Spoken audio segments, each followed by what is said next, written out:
Bienvenue. Aujourd'hui, on se retrouve pour une nouvelle exploration. On va se pencher sur une analyse assez pointue de textes prophétiques de la Bible. On a sous la main des extraits d'un document théologique qui propose une lecture, disons, particulière. L'idée, c'est de décortiquer comment ce texte relie différentes prophéties, surtout de Daniel et de l'Apocalypse, pour établir une chronologie très précise des temps de la fin. Alors il faut être clair, on a affaire à une interprétation spécifique, ces textes sont complexes, on le sait, et il y a beaucoup de lectures possibles.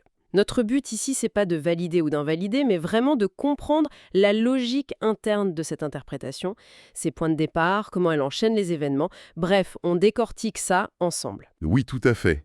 Ce qui frappe d'emblée dans cette analyse, c'est vraiment cette ambition de relier des fils prophétiques qu'on étudie souvent un peu séparément. On parle des 70 semaines de Daniel, bien sûr, mais aussi des 2300 jours, de la tribulation. L'analyse essaie de les mettre bout à bout en une seule grande séquence temporelle. Et comme vous l'avez dit, l'hypothèse de départ, c'est vraiment le socle de tout l'édifice. Justement, parlons-en de cette hypothèse centrale. Si je comprends bien, l'idée maîtresse, c'est que deux périodes prophétiques clés démarrent pile au même moment. C'est ça, non? Exactement. Il s'agit de la fameuse dernière semaine de Daniel 9, vue ici comme cette année, et, d'autre part, des 2300 soirs et matins de Daniel 8. Et le top départ comment? Ce serait un événement très précis, hein? Oui, ce serait l'apparition du Fils de la perdition. C'est cette figure dont parle Paul en 2 Thessaloniciens 2. Et il irait jusqu'à s'asseoir dans un temple physique, qui serait reconstruit à Jérusalem. C'est cet événement qui déclencherait les deux comptes à rebours en même temps. D'accord. C'est d'une affirmation forte quand même, hein? Ah oui, c'est la clé de voûte de toute l'interprétation proposée ici. Ça établit un lien direct, causal, entre les actions de cette figure, qu'on appelle souvent l'Antéchrist, et le calendrier de Daniel. Ce n'est pas juste une coïncidence, c'est présenté comme un démarrage synchronisé, voulu. Ok, point de départ simultané, c'est noté. Alors, comment se déroule cette dernière semaine de 7 ans dans cette lecture? Il commence par la première moitié, j'imagine? Précisément. L'analyse zoome sur Daniel 9, 27. Le texte dit classiquement qu'au milieu de la semaine, il fera cesser sacrifices et offrandes. Mais l'interprétation ici propose une nuance assez radicale. Elle suggère de lire non pas au milieu, mais pendant la moitié de la semaine. Ah ouais, pendant la moitié. Ça change tout. Ça pourrait vouloir dire dès le début alors. C'est pas la lecture la plus évidente du milieu. Comment il justifie ça? Bah, l'argumentation, c'est de connecter ça avec d'autres passages. Ils disent que l'arrêt des sacrifices, qu'ils soient symboliques ou littéraux, et le début de la persécution des chrétiens, la grande tribulation, tout ça commencerait dès le premier jour de la semaine de 7 ans. Et ça durerait 1260 jours. Les fameux 1260 jours. Persécution par la bête. Donc, en reliant tout ça, la tribulation occuperait la première moitié de la semaine.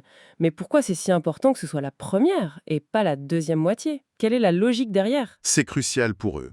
Ils insistent, ça doit être la première moitié parce qu'un autre événement majeur, la première résurrection, arriverait avant la fin théorique de la deuxième moitié. Une fois ressuscités, glorifiés, les saints ne seraient plus sur terre pour subir la persécution. Donc, la tribulation doit s'arrêter avant ça. D'accord, la première résurrection. Logique. Où est-ce qu'ils la situent dans le temps alors et comment ils la définissent? Pour ça, ils vont voir Daniel, chapitre 12, versets 11 et 12. Le texte parle de 1290 jours après la cessation du sacrifice, et puis il dit « Heureux celui qui attendra et qui arrivera jusqu'à 1335 jours ». Et cette bénédiction promise au jour 1335, eh bien, l'analyse l'identifie comme étant spécifiquement la première résurrection, le moment où les croyants morts ressuscitent et les vivants sont transformés. Intéressant. Donc, si on suit le fil, tribulation dès le jour 1 pendant 1260 jours, l'abomination est dressée et la résurrection arrive au jour 1335. Ça fait un écart de 75 jours entre la fin des 1260 jours de persécution et cette résurrection. Est-ce qu'ils disent ce qui se passe pendant ces 75 jours? Le document ne détaille pas énormément ces 75 jours en particulier. L'important, c'est le jour 1335 comme point de bascule. Ce qui est clé, c'est que 1335, ça dépasse le milieu strict de la semaine de 2520 jours, qui serait 1260. Donc, la résurrection, c'est un peu après le milieu théorique. Et surtout, après ce jour 1335, les saints glorifiés ne sont plus persécutables sur terre, si on veut. C'est très précis comme enchaînement. Bon, revenons à l'autre chronomètre, les 2300 soirs et matins de Daniel 8. Ils ont commencé au jour 1 aussi. La prophétie dit jusqu'à 2300 soirs et matins, puis le sanctuaire sera purifié.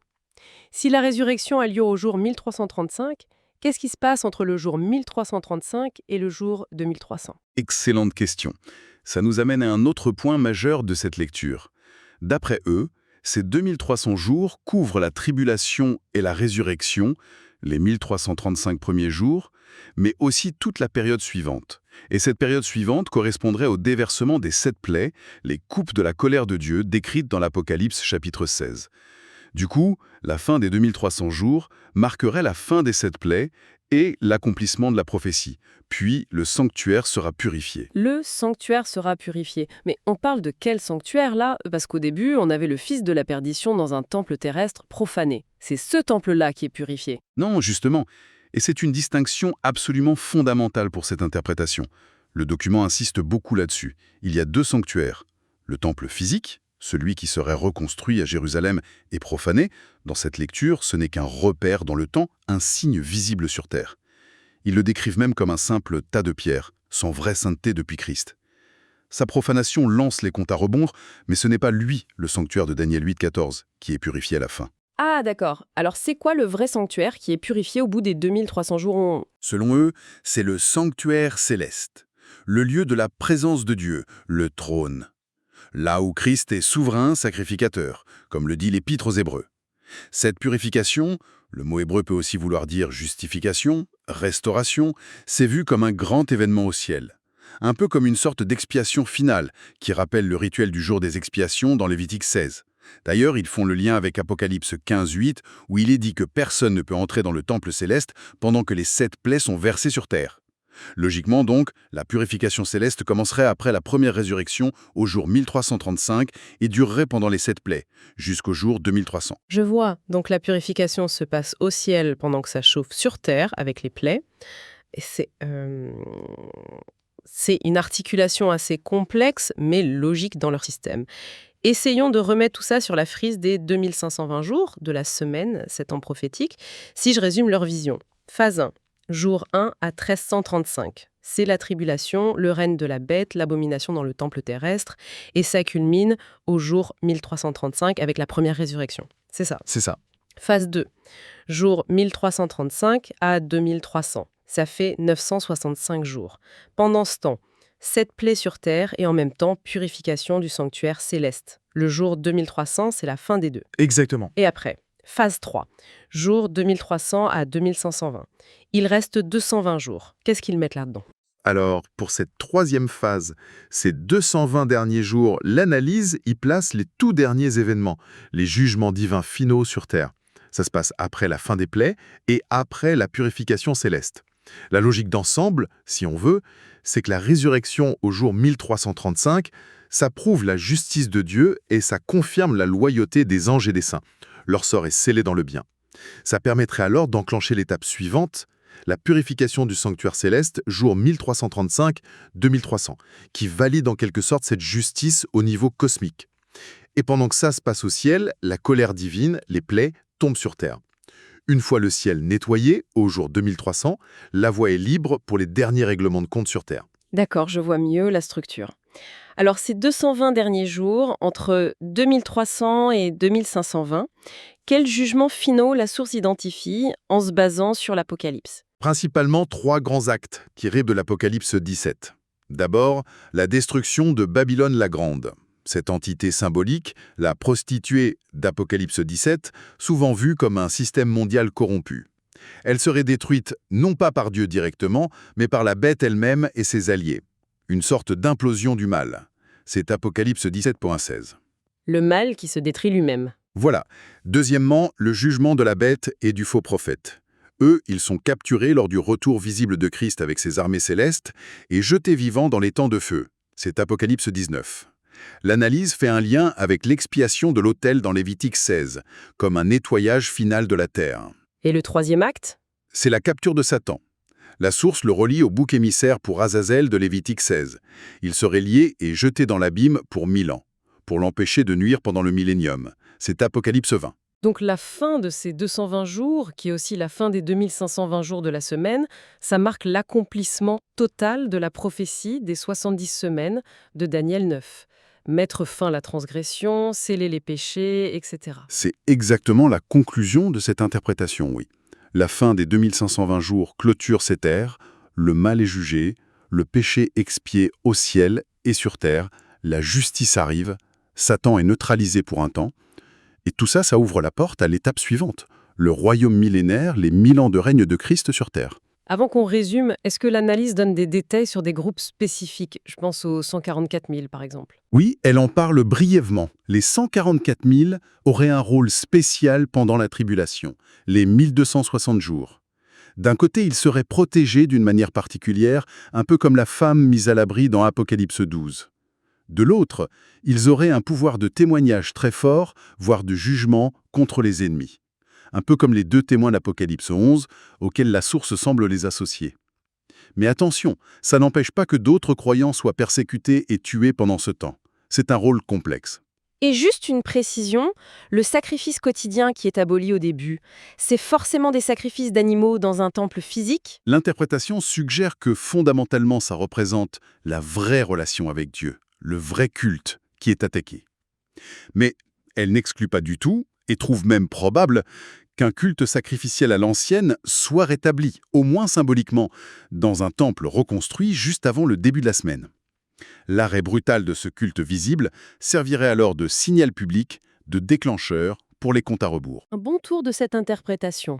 Si on récapitule les points forts. 1. L'hypothèse de départ, cruciale, du début simultané de la dernière semaine et des 2300 jours. 2. La chronologie qui en découle, tribulation 1260 jours, résurrection jour 1335, plaie sur terre, purification céleste pendant 965 jours jusqu'à 2300, jugements finaux pendant 220 jours jusqu'à 2520. Et 3. Cette distinction clé entre les événements terrestres, le temple profané comme signe, et la réalité principale qui se joue au ciel, la purification du vrai sanctuaire. Qu'est-ce qu'on peut retenir d'une telle lecture au final? Eh bien, on retient une tentative très poussée d'harmoniser beaucoup de textes prophétiques dans un calendrier hyper détaillé. C'est une approche qui veut vraiment tout faire coïncider. Et il faut bien noter la différence qu'elle fait entre la fin des 2300 jours et la fin des 2520 jours. Ce n'est pas la même chose. Fin des 2300 jours, c'est la purification du sanctuaire céleste qui est achevée. Pour la source, ça signifie aussi que le libre arbitre des anges et des saints glorifiés est confirmé dans le bien, c'est scellé. Fin des 2520 jours, c'est l'achèvement des jugements terrestres. C'est ce qui prépare le terrain pour le millénium avec Satan mis hors jeu. L'un est céleste, justification de Dieu, l'autre est terrestre, instauration du règne. Et pour terminer notre exploration, il y a une dernière pensée soulevée par ce document qui donne à réfléchir. Il note qu'à la fin des 2300 jours, le libre arbitre des anges et des saints ressuscités est verrouillé, dans le bien. L'analyse dit même « ils ne pécheront plus ». Mais elle précise que ce n'est pas le cas pour tout le monde. D'autres groupes de sauvés, comme le brigand sur la croix ou les gens qui vivront pendant le millénium, n'auront pas encore passé cette épreuve finale de confirmation de leur libre arbitre. Pour eux, l'épreuve viendrait plus tard, surtout à la fin du millénium, quand Satan sera relâché. Ça suggère que même après tous ces événements prophétiques intenses, l'histoire du libre arbitre, de l'épreuve, de la fidélité, eh bien, elle continue à d'autres échelles. C'est une perspective qui ouvre encore d'autres questions sans doute.